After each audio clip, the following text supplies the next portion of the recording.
La città metropolitana non è e non dovrebbe essere una mera sovrapposizione rispetto alla provincia esistente, dovrebbe esercitare poteri in maniera più forte, più dinamica, in maniera chiara e credo che l'espressione diretta di voto da parte dei cittadini dia al sindaco metropolitano un potere diciamo, più forte e soprattutto una legittimazione che gli consenta appunto di governare meglio il territorio al di là del nome di chi sarà, insomma. Proposta di legge in Parlamento di 6 deputati PD guidati dal veneziano Davide Zoggia, già presidente della provincia lagunare. I firmatari vorrebbero abolire poche righe della legge del Rio, quelle che prevedono l'elezione diretta del sindaco metropolitano soltanto per le città con più di 1 milione di abitanti. Proponiamo di togliere sostanzialmente il vincolo che vieta la possibilità di elezione diretta del sindaco metropolitano per quanto riguarda la nostra area, perché il limite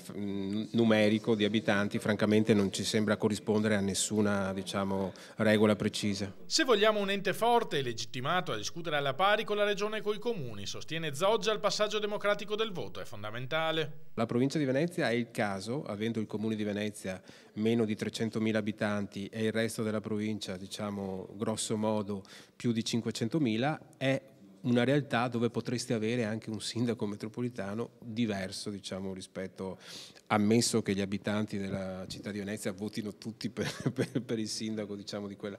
Per cui, insomma, la metterei dal punto di vista del confronto